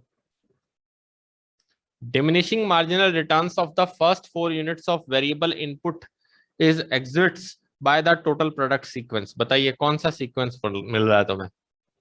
डिमिनिशिंग मार्जिनल रिटर्न्स है, डिमिनिशिंग है तो 50 से 90, 90 से 120, 130, बताइए कम हो रहे हो तो डिमिनिशिंग में आंसर क्या आएगा? D option. बताइए यहाँ तक कोई दिक्कत? सेम बढ़ नहीं सकता, कांस्टेंट है, ऑब्वियस है। अगर बढ़ता चला जाएगा तो इंक्रीजिंग है, तो फिर डिमिनिशिंग कौन सा हो सकता है? ऑब्वियस है डी ऑप्शन। बताइए 66 में कोई डाउट किसी को? बताइए 66 में। 67 पढ़िए, marginal product is equal to average product, then क्या होगा? बताइए जब मार्जिनल प्रोडक्ट एवरेज प्रोडक्ट के इक्वल होता है तो बताइए क्या होगा? मार्जिनल प्रोडक्ट इंक्रीज हो रहा होता है, या मार्जिनल प्रोडक्ट डिक्रीज हो रहा होता है, या एवरेज प्रोडक्ट इज डिक्रीजिंग हो रहा होता है, या average product is not changing? बता भी खुशी क्या हो रहा होगा, बता खुशी। The average product is not changing. क्यों बता, क्यों हुआ average product is not changing? तो जब एवरेज प्रोडक्ट कांस्टेंट होएगा तभी तो वो मार्जिन प्रोडक्ट की इक्वल होएगा। हाँ जी, और एवरेज प्रोडक्ट उस टाइम पे मैक्सिमम भी होता है। हाँ जी। स्नेहा इसका आंसर बी क्यों नहीं हुआ बच्चा? कंफ्यूज करने वाला क्वेश्चन है ये। स्नेहा इसका आंसर बी क्यों नहीं हुआ, बताओ। सर मेरे को तो बी लग रहा है। बी लग रहा है, पर पढ़ते वक्त यही गलती कर रही है तू। देख, marginal product is equal to average product, then marginal product, then marginal product. दोबारा पढ़, दोबारा सोच। Is it decreasing? इसमें उसी सिचुएशन की बात करिए, उससे आगे सिचुएशन की बात करिए। हाँ, point to be noted. Vasu ने समझ ली, स्नेहा को नहीं समझ आया होगा पॉइंट। स्नेहा दोबारा पूछ, क्या नहीं समझ में आया? खुशी दोबारा बताना एक बार एक्सप्लेन। दोबारा। हाँ खुशी दोबारा एक्सप्लेन कर, यही तो चीज है इस क्वेश्चन में। ये बहुत बढ़िया क्वेश्चन लगा था मुझे। बताओ भाई क्या है, खुशी एक्सप्लेन कर, क्यों नहीं बी हो सकता? सर क्योंकि इधर कैसे समझाऊं, समझाना नहीं आ रहा। साक्षी एक्सप्लेन कर। सर क्योंकि हमें एक पॉइंट की बात की है जहाँ पे marginal product equal average product है, उसी पॉइंट पे, ना उससे आगे ना उससे पीछे। हाँ, ये ना उसी पॉइंट पे कह रहा है, देन देन मार्जिनल प्रोडक्ट जब ऑब्वियस है किसके इक्वल आ चुका है, एवरेज प्रोडक्ट के, देन क्या होगा, तो ऑब्वियस है उस पॉइंट पे क्या होगा, एवरेज प्रोडक्ट वही नॉट चेंजिंग, क्योंकि एवरेज प्रोडक्ट को चेंज थोड़ी कर सकते हो, तभी इक्वल आ सकते हैं, क्योंकि अदरवाइज तो इक्वल आ ही नहीं सकते। बट अगर मैं कहूं कि अगर मार्जिनल प्रोडक्ट इक्वल आ चुका है एवरेज प्रोडक्ट के, फर्दर क्या होने जा रहा है अब उसके बाद, तब तो ऑब्वियस है उससे पहले ही मार्जिनल प्रोडक्ट गिरना शुरू हो जाएगा, तो उस पॉइंट पे तो नहीं बात कर रहा ना। स्नेहा नहीं समझ में आई, ये होता था मार्जिनल प्रोडक्ट, ये होता था, ये गिरना शुरू हो गया, ये होता था एवरेज प्रोडक्ट। अब इस पॉइंट की बात कर रहा है, मार्जिनल प्रोडक्ट तो उससे पहले ही गिर चुका है, अब इसके बाद थोड़ी गिरेगा, उससे पहले ही गिर चुका है। आप समझ में आई स्नेहा? बोल हाँ स्नेहा, जी सर। अब हाँ जी क्लियर हो सर। गया? हाँ जी। बताइए 68 बताइए, 68 आंसर दो 68 का। चेतन देगा 68 का आंसर, दो भाई 68 का आंसर।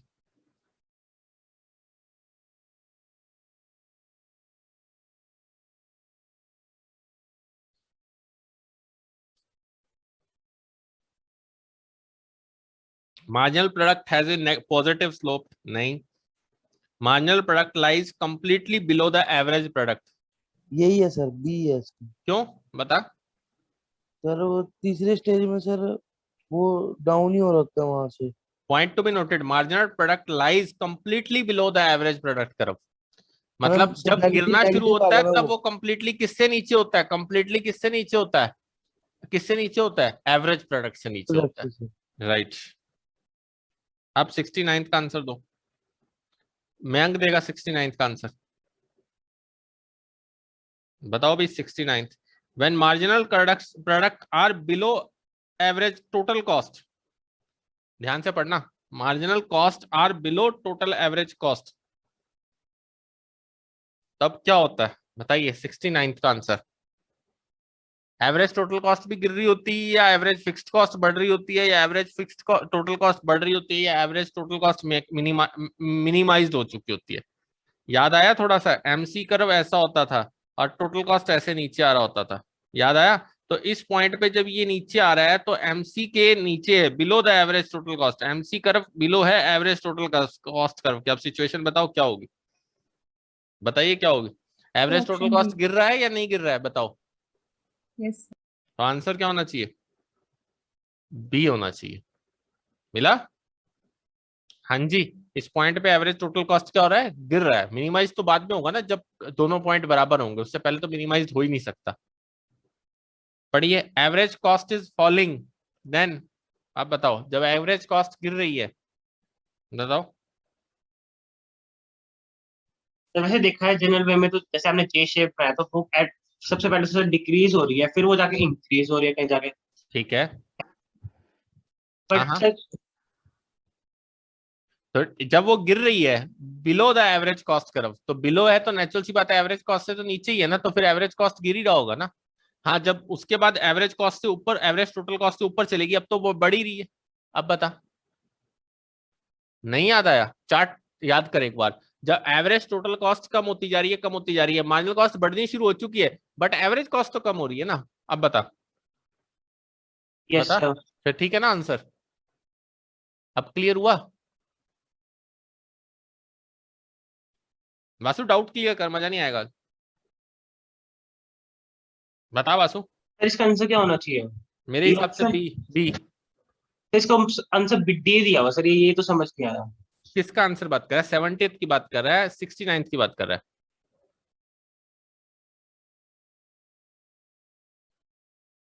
तो 70 क्वेश्चन की बात कर रहा हूँ। मैं तो 69 बता रहा था, तेरे को समझा रहा था, तू 17 70th पे कहा गया, 70th तो मैंने पढ़ने के लिए दिया, अब बता 70th क्या है। अब 70th पढ़ो, क्या कह रहा है, 70th पढ़ते हैं। Average cost is falling, average cost गिर रही है, अब बता क्या होना चाहिए। मार्जिनल कॉस्ट बढ़ रही होती है, एवरेज कॉस्ट गिर रही होती है, नहीं। मार्जिनल कॉस्ट फॉलिंग हो रही होती है, marginal cost is equal to the average cost curve होती है। It is impossible to tell marginal cost is falling और राइजिंग। बता, एवरेज कॉस्ट कर्व कैसा होता है Muskan Bansal, average cost curve कैसा होता है, ऐसा? हाँ जी मुस्कान, ऐसा ही होता है। Yes sir.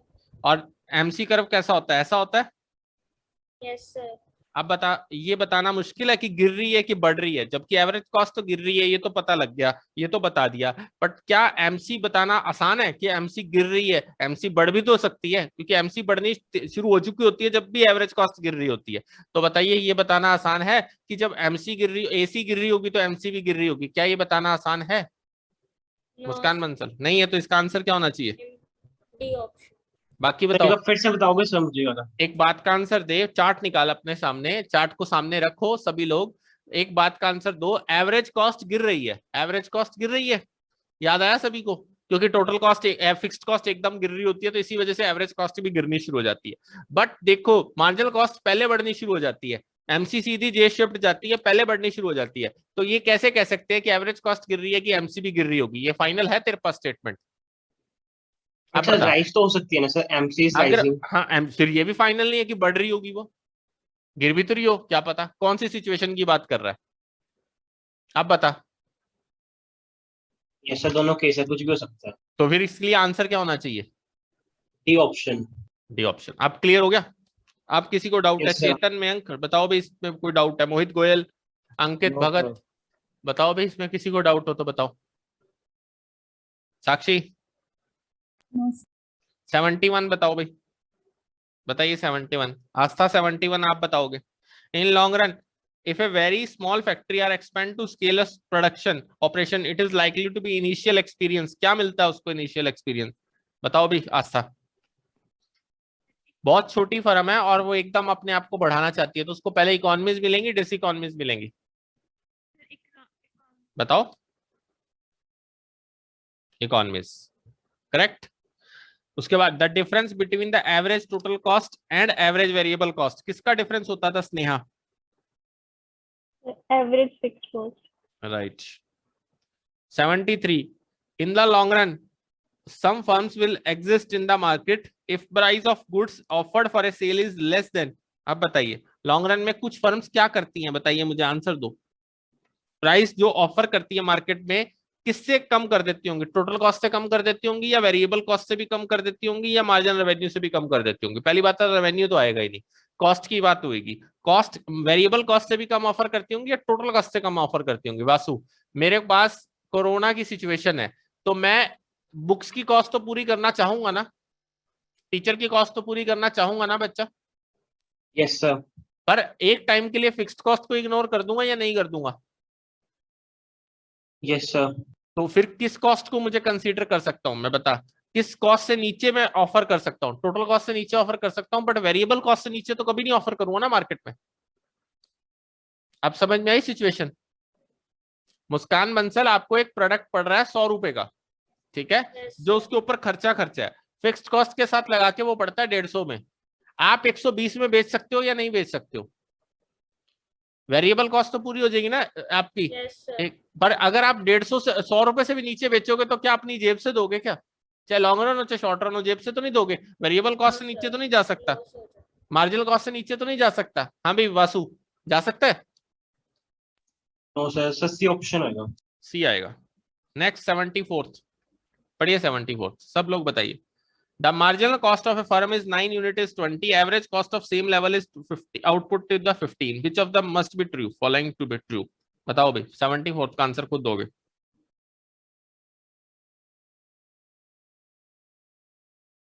एवरेज कॉस्ट 15 है, मार्जिनल कॉस्ट 20 हो चुकी है। बताइए कौन सी सिचुएशन है? बहुत अच्छा क्वेश्चन है, बहुत बढ़िया क्वेश्चन है। अभी बता के हटाऊं, वहीं घूम रहा हूं सारे पॉइंट पे। Sir option B. कैसे पता लगा?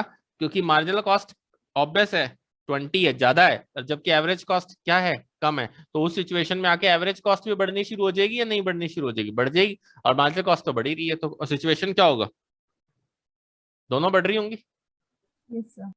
हाँ जी बताइए, जब एवरेज कॉस्ट 20 आ रही है और मार्जिनल सॉरी एवरेज कॉस्ट 15 आ रही है और मार्जिनल कॉस्ट 20 हो चुकी है, तो मार्जिनल कॉस्ट जैसे जैसे बढ़ती जाएगी एवरेज कॉस्ट भी बढ़ती जाएगी। ये तो नियम है, मार्जिनल कॉस्ट बढ़ती है एवरेज कॉस्ट भी बढ़ती है। पर ये जरूरी नहीं होती कि किस टाइम पे बढ़ेगी, बट एक्चुअल में बढ़ तो रही है ना, तो इसलिए answer is B.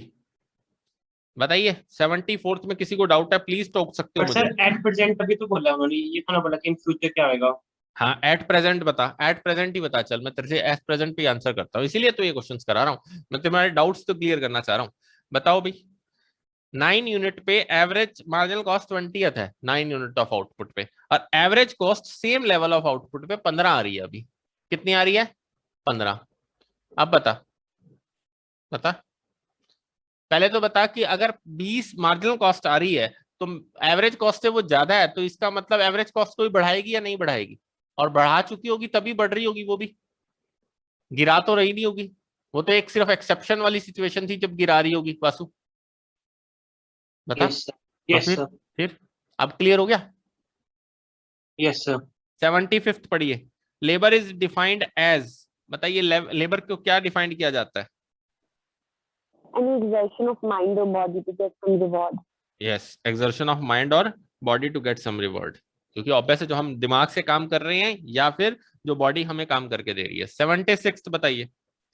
Most important function कौन सा था एंटरप्रेन्योर का? बताइए। Innovative sir. Innovation. Most important function innovation था, bear the sense of responsibility, finance या earn profit? Most important function sir innovate. Innovation. Book में देखो आंसर शायद अलग होगा, यस सर। क्योंकि bear the sense of responsibility भी तो इंपॉर्टेंट फंक्शन में आती है, इसलिए इसका आंसर ऑप्शन बी होगा। मिल गया? इंपॉर्टेंट फंक्शन, मोस्ट इंपॉर्टेंट, इससे भी ज्यादा क्या दे रखा है? ए दे रखा है, बी दे रखा है? ए दे रखा है। ए दे रखा है बुक में। हाँ जी सर। देखना एक बार सब लोग चेक करना। सर आईसीआई की बुक में ए है और नोट्स में बी दिया हुआ है। चलो फिर ए लगा लो, ठीक है चलेगा? अब चेक कर लेना, मैं इसीलिए सोच रहा था कि क्या आएगा। सर 70। आपने लिखा रखा हमें नोट्स में कि हाँ लिखवाया था मुझे याद है, पर फिर भी most responsible function bear the responsibility भी आ सकता है। बाकी कोई बात नहीं, अगर आईसीआई ने दे रखा है तो ऑब्वियस यही लेंगे। 77th जल्दी बताओ। 77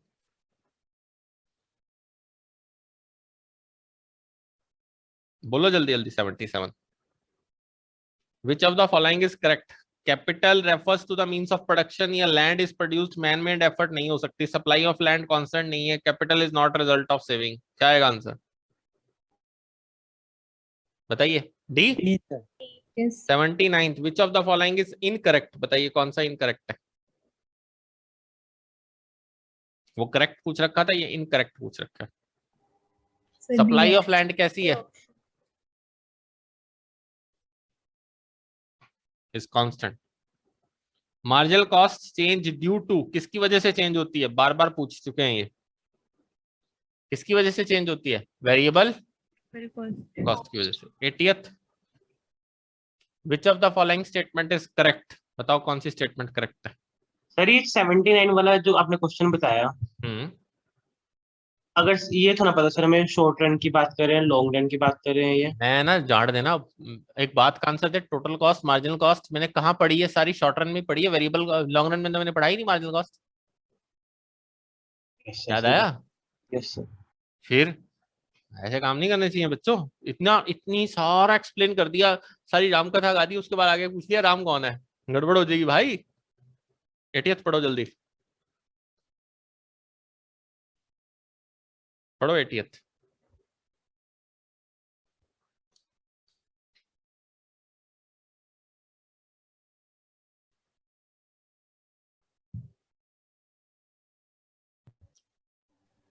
सर कौन सी ऑप्शन डी। कौन सी है? डी। टोटल कॉस्ट किससे ऑब्टेन्ड होती है? Fixed cost plus variable cost. Variable cost से। 81 which of the following statement is incorrect? Long run curve को तो प्लानिंग कर्व कहते ही है। टोटल रेवेन्यू प्राइस और नंबर ऑफ यूनिट सोल्ड से आता है। अपॉर्चुनिटी कॉस्ट को अल्टरनेट कॉस्ट कहा ही जाता है, but total revenue is divided by the number of units to be sold, we get the marginal revenue. नहीं जी, हमेशा याद रखना टोटल रेवेन्यू भी वैसे ही होगा जब एक एडिशनल यूनिट के बिकने पर जितना एक्स्ट्रा रेवेन्यू आता होगा, तो मार्जिनल रेवेन्यू भी उसी को पॉइंट ऑफ व्यू से चला जाएगा। वैसे अभी हमने मार्केट पढ़ा नहीं है, कोई बात नहीं। Answer is D. नेक्स्ट 82 बताइए। एवरेज रेवेन्यू होगा इसकी जगह अगर होता फिर सही होता है। हाँ फिर ठीक होता है। 82 बताइए। Average profit is equals to the difference between, average profit की बात हो रही है, अब याद रखना प्रॉफिट किस किस के बीच का डिफरेंस होता है? एवरेज प्रॉफिट कॉस्ट और रेवेन्यू के बीच का ही डिफरेंस होगा। Yes sir. Yes sir.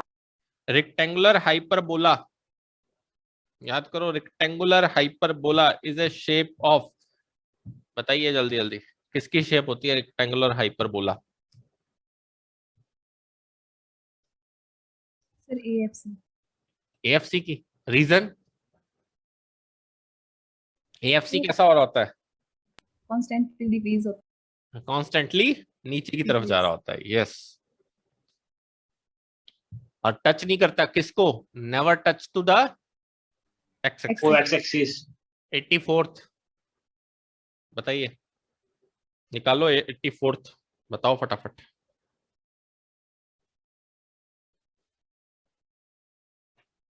One unit of labor and 1 unit of capital give 200 units of output. 2 units of labor and 2 units of capital give 400 units. 5 units of labor and 5 units of capital give, कैसी return आ रही है? 2 units में भी same बढ़ रहा है और 5 में भी सेम बढ़ रहा है। डिवाइड करके 5 को देख लो, सब में 200 की गिविंग आ रही है। तो कौन सी रिटर्न होनी चाहिए? 200 आ रही है, ये गिरना शुरू हो गया, देखो कांस्टेंट होगा, मेरे हिसाब से कांस्टेंट ही होगा क्योंकि 200 ही आ रही है सब में। Vertical difference between the TVC and TC, बताइए टीवीसी एंड टीसी, जल्दी बताइए। टीएफसी, माइक किसी का होगा? हाँ जी। 86th law of variable proportion come into the force when, कब आता है? When there is a fixed factor. Obvious है। 86 का बी, बताइए dash is the implicit cost of production, बताइए। बताया था interest on earned money is the implicit cost of production.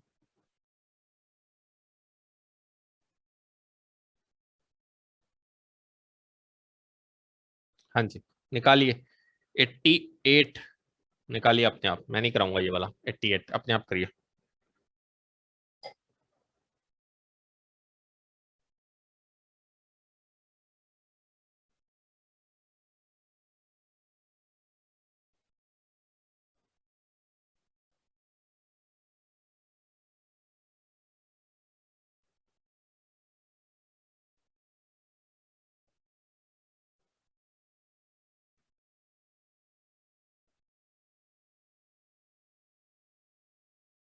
If burger sell for 14 each, what is the was profit maximizing level of output? 14 rupees का बिकता है burger, बताइए।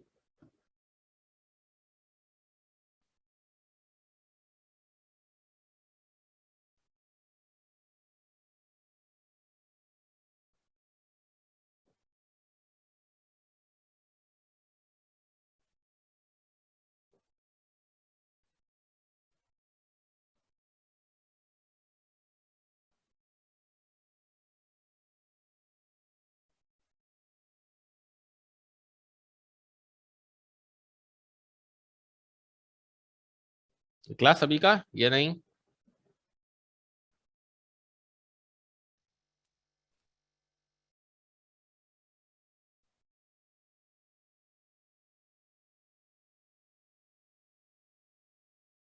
पहले तो ये देखो 10 लेवल ऑफ आउटपुट पे कितना रेवेन्यू आएगा? 10 इंटू 14 कितना आएगा? 140, बताइए। और खर्चा कितना हो रहा है 10 पे?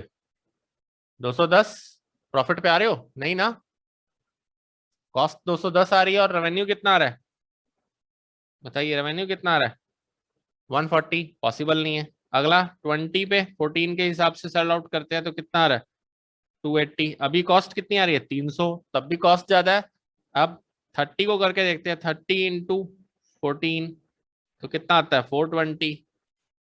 कॉस्ट कितनी आ रही है बताइए, कितनी आ रही है बोलिए? 400 मिल रही है। है। Yes, sir. Yes sir. और फिर 40 पे सर 40 आ रहा है। कैसे 40 बताओ, एक्सप्लेन करो। सर मैंने मार्जिनल कॉस्ट निकाल के किया है। मार्जिनल कॉस्ट जहाँ मेरी 14 आई है वो 0.40 है। जहां मेरी मार्जिनल कॉस्ट कितनी आई है ऐसा निकाल लो, रेवेन्यू से नहीं निकलना, कॉस्ट से कर लो। एक और ऑप्शन भी है, लो जी। बट सर इसमें भी 20 का डिफरेंस है, इसमें भी 20 का डिफरेंस है। हाँ बात सेम ही आएगी, मैंने रेवेन्यू से कर दिया था, आप दोनों में से कोई सा भी उठा सकते हो। जो आपको ठीक लगे। ये भी ठीक है, कॉस्ट से करो क्योंकि ये चैप्टर कॉस्ट का है, तो कॉस्ट से ही करो। मैं रेवेन्यू से कर रहा था। बताओ अब टीएफसी बताओ सबकी, टोटल फिक्स्ड कॉस्ट 100 100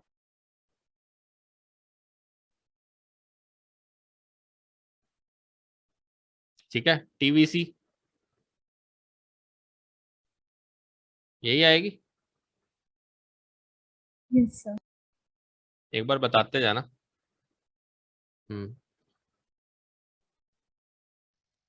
अब देखो बढ़ने शुरू होगी। एवीसी कितनी आएगी? 11। कितनी आएगी? 10। फिर 10, फिर कितनी आएगी? 11। फिर कितनी आएगी? 690 डिवाइडेड बाय 50 करना कितना आता है बताओ? 690 डिवाइडेड बाय 50 बताओ जल्दी जल्दी करो, कहाँ रह गए?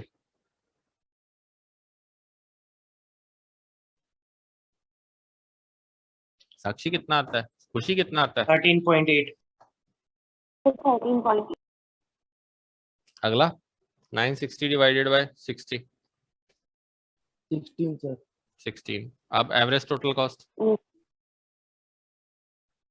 बताओ? 210 divided by 21। Next 15। Next 400 divided by 30। Next divide करो 540 डिवाइडेड बाय 40। नेक्स्ट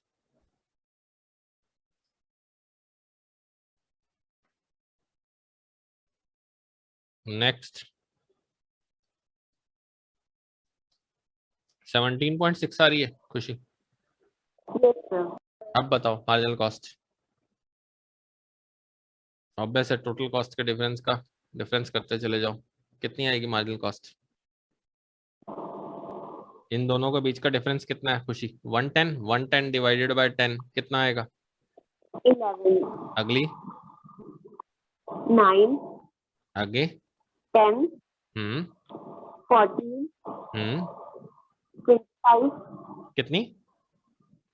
25 हम्म 27 27। अब बताओ मिला?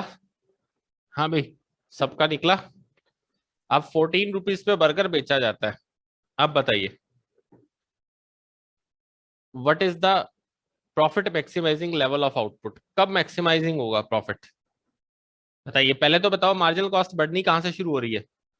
एकदम बढ़नी शुरू हो रही है। पहले तो कम हो रही थी मार्जिनल कॉस्ट, फिर बढ़नी शुरू होगी। और एवरेज टोटल कॉस्ट भी पहले कम हो रही है फिर बढ़नी शुरू हो रही है। दिख रहा है सभी को? Yes sir. तो कौन से लेवल तक आपके पास आउटपुट कर सकते हैं? दिख रहा है कुछ? मुझे एक्सप्लेनेशन दो इसकी कुछ। इसकी एक्सप्लेनेशन के लिए बैठा हूं मैं, तभी समझ में आएगा तुम्हें। हाँ भी खुशी अब एक्सप्लेनेशन दे इसकी, तूने आंसर कैसे निकाला इसका? तो इस क्वेश्चन में ये पूछा हुआ है कि अगर हम हर एक बर्गर 14 रुपए का बेचते हैं तो उसका कौन सा लेवल ऑफ आउटपुट सबसे ज्यादा मैक्सिमम मिले, उसको सबसे ज्यादा मैक्सिमम कौन सा आउटपुट मिलेगा। ठीक है। तो फिर 14 ये यहाँ पे हमें 14 पूछा है। जब हमारी एमसी 14 है उससे हाँ हमारे और 40 एमसी किसके इक्वल आ जाएगी? किसके इक्वल आ जाएगी? बोल बोल खुशी, दोबारा बोल। जितना हम अर्न करते हैं। अर्न कर रहे हैं, या एक और पॉइंट भी और हो सकता है। और क्या क्या और है? और बता, और बता बता बता जो मन में है बता दे, ताकि फटाफट एक्सप्लेन करूंगा मैं। तो यही होगा जब हमारी कॉस्ट इक्वल आ जाएगी जितना हम अर्न कर रहे हैं। ये वासु क्या होना चाहिए इसमें? आंसर दे वासु, कैसे निकाल रहा है तू?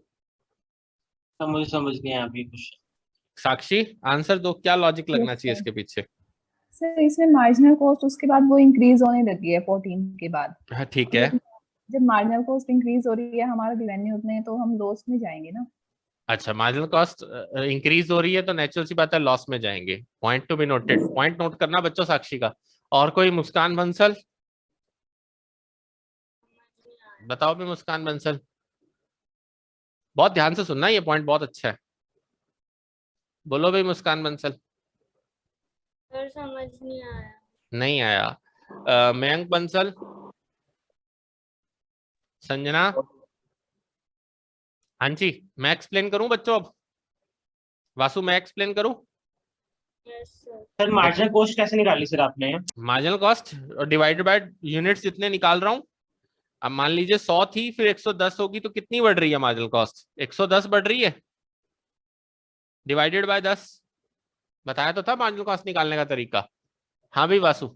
सीधा चेंज इन टोटल कॉस्ट लिख नहीं सकते हम? नहीं लिख सकते मार्जिनल कॉस्ट, मैंने क्या कहा था? क्वांटिटी ऑफ इनपुट यूनिट से मैटर करेगा या नहीं करेगा? बता, अभी तो बता क्या। बट अगर इक्वल हो सर फिर तो कोई। इक्वल थोड़ी होगी, इक्वल होती ही नहीं है, तभी तो बात है। हाँ जी स्नेहा, नहीं समझ आ रहा? स्नेहा मैं बताऊं? हाँ जी सर। बच्चा एक बात का आंसर दे। पहले शुरुआत में मेरी कॉस्ट आ रही थी 11 आ रही थी, कितनी आ रही है? 11 दिख रही है मार्जिनल कॉस्ट।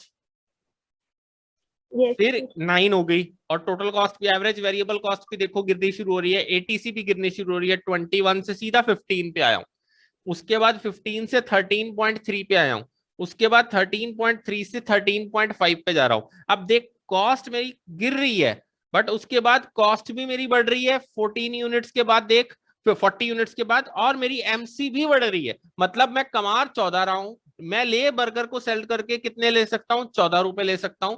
और मेरे को अगर कॉस्ट उससे 15 रुपए 8 पैसे बढ़ेगी तो क्या मुझे प्रोडक्शन करना चाहिए या नहीं करना चाहिए? मुझे पहले तो इस बात का आंसर दे दो। तो 40 के बाद नहीं करना चाहिए? 40 के बाद नहीं करना चाहिए ना, तो 40 तक तो करना चाहिए ना।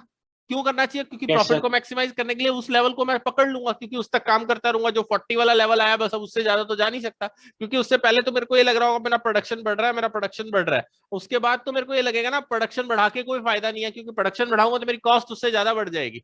तो बताइए क्या मुझे उसके बाद काम करने का कोई फायदा है? साक्षी का बिल्कुल वैलिड रीजन था, क्योंकि आप देखो 40 के बाद आपकी 14 की कॉस्ट 25 पे आ रही है सीधा। खुशी, 14 की कॉस्ट कितनी आ रही है? सीधा 25। अब मार्जिनल कॉस्ट जितने एक्स्ट्रा यूनिट बनाऊंगा उसकी वजह से और ज्यादा हो रही है, तो क्या मुझे उसके साथ जाना चाहिए या नहीं जाना चाहिए? बताओ।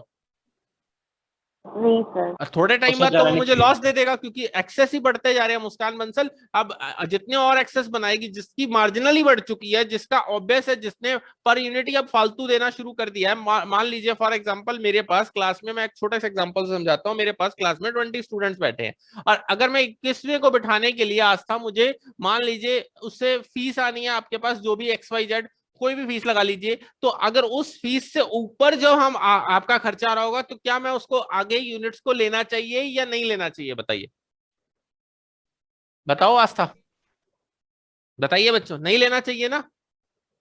हाँ जी। उसके बाद तो रोक देना होगा प्रोडक्शन, इसलिए उसके बाद रोक दिया मैंने। अब स्नेहा क्लियर हुआ कुछ हद तक या नहीं हुआ? अब बताओ किस किस को क्लियर है? नहीं क्लियर हुआ दोबारा बताइए, चैट पे सर लिखो। इसको रिवेन्यू लेके क्यों नहीं किया? रेवेन्यू लेके बच्चे इसलिए नहीं किया ना, क्योंकि आप ये देखो यहाँ पर किसकी बात हो रही है? टोटल वेरिएबल कॉस्ट की, एवरेज वेरिएबल कॉस्ट की। कहीं पर भी यहाँ पर मार्केट वाले चैप्टर की एमआर और AR की बात करी है? हम कहाँ से अपने आप ही बना दे? फायदा नहीं दिया उसको कुछ। जब मतलब प्रॉफिट मैक्सिमाइजेशन का पॉइंट किस प्रॉफिट कैसे करा हमने? मैक्सिमाइजेशन सिर्फ इस पॉइंट ऑफ व्यू से पूछ रहा है कि किस लेवल पे आपके पास output and cost in rupees, ऊपर भी देखो बता रखा है, the table provide output and cost in rupees. तो प्रॉफिट हमारी किस मैक्सिमाइज पॉइंट्स पे आ जाएगा? जब ऑब्वियस है हमारी कॉस्ट क्या होगी? बढ़नी शुरू हो जाएगी, तो वहां पर रुक जाएंगे। जब कॉस्ट मिनिमम होगी उसी पॉइंट को हमारा प्रॉफिट मैक्सिमाइज होगा। अब क्लियर है? Yes sir. बताओ भी बाकी बच्चों। हाँ भाई चेतन, मोहित, क्योंकि कॉस्ट बढ़नी शुरू होगी ना उसके बाद। हाँ जी, चलें आगे। बताइए किसी और को डाउट हो इसमें। 89th निकालो, टोटल वेरिएबल कॉस्ट कितनी आ रही है? कितनी आ रही है? 89th का क्या आंसर आएगा? कितनी आ रही? 960। 90th का क्या आएगा? सिर्फ 5 रुपीज। 5 रुपीज। 91 का कितना आएगा?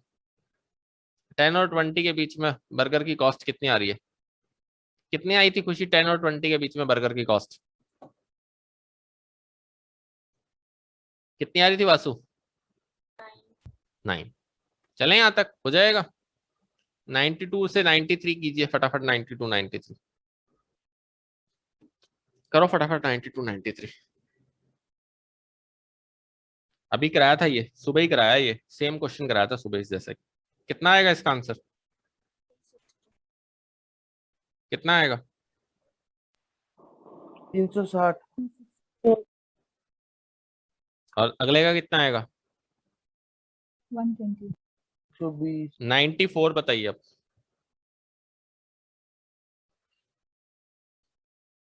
डिमिनिशिंग रिटर्न क्या होता है?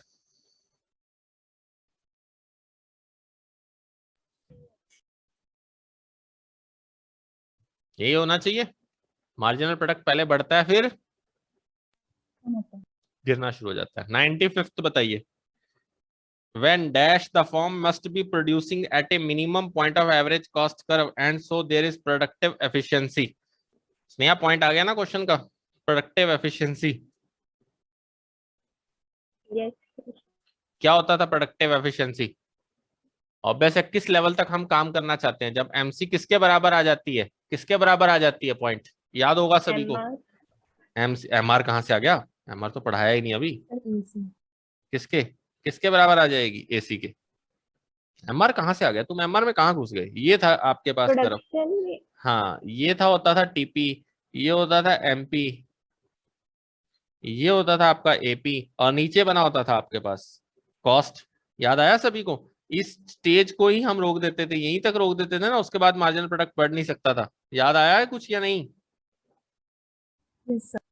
तो ऑब्वियस है किस लेवल पे आता था, बी। आ जाओ नेक्स्ट, 96 निकालिए।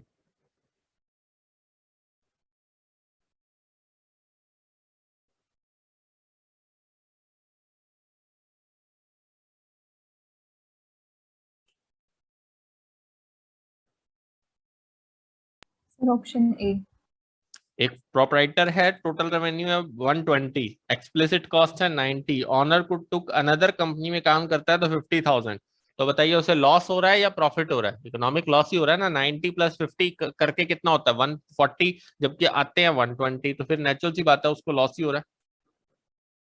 क्योंकि आप खुद सोच के देखो ना, 120 में से 90 माइनस करूंगा तो 30 कमा पाता है, और 50 वो कहीं और से कमा लेगा तो वो 50 को कंपेयर कर लेगा, तो नेचुरल सी बात है फिर उसको कम ही पड़ेगी। 97, यही वाला सेम क्वेश्चन है। 540 कितनी बार देंगे ये क्वेश्चन ये?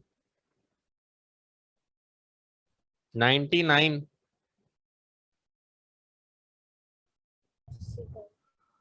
यू शेप्ड कर्व कौन कौन से हो सकते हैं और कौन सा नहीं हो सकता, एक्सेप्ट एएफसी नहीं हो सकता। अब बताओ 100,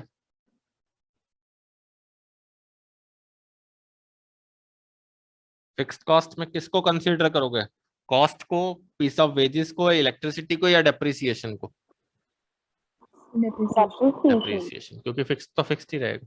बताइए यहाँ तक clear, done everybody? Yes sir. Yes sir. चलिए अब स्टार्ट करेंगे मार्केट्स नेक्स्ट चैप्टर में आपके साथ। इससे पहले आप सारा के सारा क्वेश्चंस अच्छी ढंग से और रिवाइज कीजिए, जितने और कीजिए, ताकि ऐसे ही पहले अच्छी तरह से रिवीजन किया करो। पहले पूरा जो लिखवाया है, जितना भी सब कुछ, जितना समझाया, जितने जितने दिन लगा के, पहले उसको पूरी अच्छी तरह से एक एक स्टेप बाय स्टेप चला करो। फिर उसके अपनी नोटबुक उठाओ और इको क्वेश्चन नोटबुक में करो। ये नहीं है कि सिर्फ जस्ट पढ़ लिया और फिर माइंड से आंसर आ गया। क्या हो गया, नोटबुक में करो, सामने ग्राफ रखो, तभी आंसर मिलेगा बच्चों। सर जो पेपर है वो ऑब्जेक्टिव एमसीक्यू ही आएंगे एमसीक्यू सारे? ही आएगा,